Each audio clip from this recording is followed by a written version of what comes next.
Hello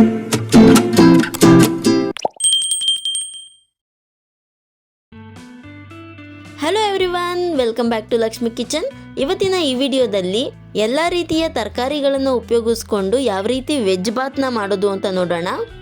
ಈ vegetable ಬಾತ್ನ ಮಾಡೋದಕ್ಕೆ ಯಾವುದೇ ಮಸಾಲೆನ ರುಬ್ಬುವಂಥ ಅವಶ್ಯಕತೆ ಇರೋದಿಲ್ಲ.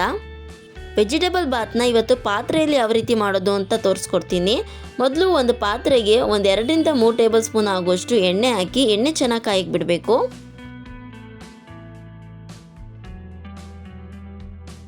ನಂತರ 1 ಪೀಸ್ ಚಕ್ಕೆ, 3 ಲವಂಗ, 2 ಏಲಕ್ಕಿ, ಜಾಕಾಯಿ, ಪಲಾವ್ ಎಲೆ ಎಲ್ಲ ಸ್ಪೈಸಿ ಐಟಮ್ಸ್ನ ಹಾಕೋಬೇಕು. ಜೊತೆಗೆ ಓಂಕಾಳು, ಸ್ವಲ್ಪ ಸೋಂಪು ಕೂಡ ಹಾಕೋಬೇಕು. ಹಾಗೆಯೇ ಸ್ವಲ್ಪ ಕಸೂರಿ ಮೇಥಿ ಕೂಡ ಹಾಕೋಬೇಕು.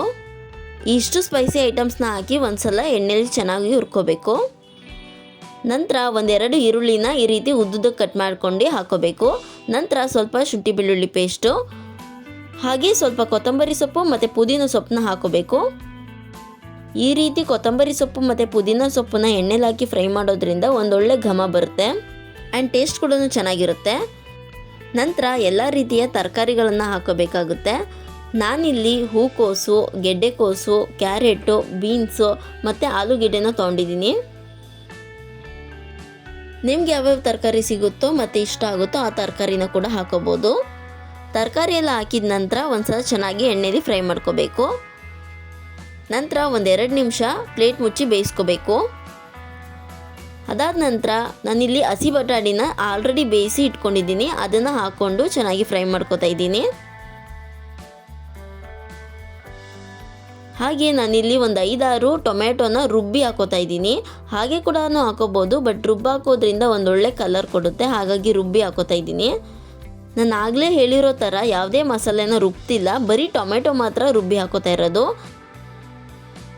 ನಂತರ 1/4 ಟೇಬಲ್ ಸ್ಪೂನ್ ಆಗುವಷ್ಟು ಅರಿಶಿನ, 1 ಸ್ಪೂನ್ ಆಗುವಷ್ಟು ಗರಂ ಮಸಾಲ, 2 ಸ್ಪೂನ್ ಆಗುವಷ್ಟು ಚಿಕನ್ ಬಿರಿಯಾನಿ ಮಸಾಲ, ಹಾಗೆಯೇ 1-2 ಸ್ಪೂನ್ ಆಗುವಷ್ಟು ಧನಿಯಾ ಪುಡಿ ಮತ್ತು 2 ಸ್ಪೂನ್ ಆಗುವಷ್ಟು ಅಚ್ಕಾರದ ಪುಡಿನ ಹಾಕಿ ಚೆನ್ನಾಗಿ ಫ್ರೈ ಮಾಡ್ಕೋಬೇಕು.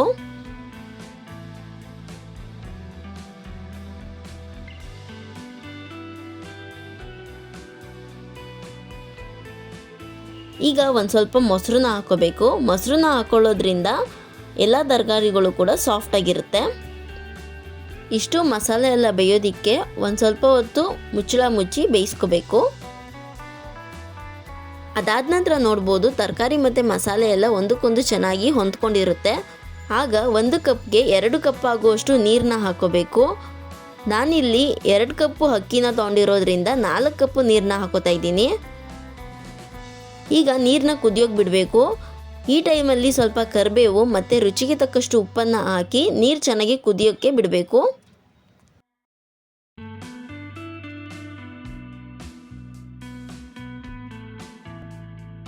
ನೀರು ಚೆನ್ನಾಗಿ ಕುದೀತಿರುವಾಗ ನಾನಿಲ್ಲಿ 2 ಕಪ್ ಅಕ್ಕಿನ ಚೆನ್ನಾಗಿ ತೊಳೆದು 10 ನಿಮಿಷ ನೆನೆಸಿಟ್ಕೊಂಡಿದ್ದೀನಿ, ಅದನ್ನು ಹಾಕೋತಾ ಇದ್ದೀನಿ. ಪೂರ್ತಿ ಅಕ್ಕಿನೆಲ್ಲ ಹಾಕಿ 20 ಸೆಕೆಂಡ್ ಆದಮೇಲೆ ನಾವು ಮಿಕ್ಸ್ ಮಾಡ್ಕೋಬೇಕಾಗುತ್ತೆ. ಯಾಕಂದರೆ ಅಕ್ಕಿ ಹಾಕಿದ ತಕ್ಷಣ ನಾವು ಮಿಕ್ಸ್ ಮಾಡೋದ್ರಿಂದ ಅಕ್ಕಿ ಒಡ್ಕೊಳ್ಳೋವಂಥ ಚಾನ್ಸಸ್ ಇರುತ್ತೆ, ಅನ್ನ ಉದುರುದ್ರಾಗಿ ಬರೋದಿಲ್ಲ. ಸ್ವಲ್ಪ ಹೊತ್ತಾದಮೇಲೆ ನಿಧಾನಕ್ಕೆ ತಿರುಗಿಸ್ಕೊತಾ ಇರಬೇಕು. ನೋಡಿ ಇಲ್ಲಿ ನಾನು ಯಾವ ರೀತಿ ತಿರುಗಿಸ್ತಾ ಇದ್ದೀನಿ ಆ ರೀತಿ ನಿಧಾನಕ್ಕೆ ತಿರುಗಿಸ್ಬೇಕು.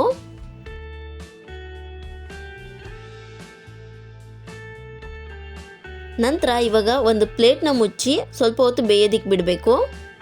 ಹಾಗೆ ಸ್ವಲ್ಪ ಹೊತ್ತಾದಮೇಲೆ ಪ್ಲೇಟ್ನ ತೆಗ್ದು ಮಿಕ್ಸ್ ಮಾಡ್ಕೊಬೇಕು. ಮತ್ತು ಈ ರೀತಿ ಪಾತ್ರೆಯಲ್ಲಿ ಮಾಡೋದ್ರಿಂದ ಅವಾಗವಾಗ ನಾವು ತಿರುಗಿಸ್ಕೋಬೋದು ಮತ್ತು ಮಸಾಲೆ ಎಲ್ಲ ಚೆನ್ನಾಗಿ ಮಿಕ್ಸ್ ಮಾಡ್ಕೊಬೋದು.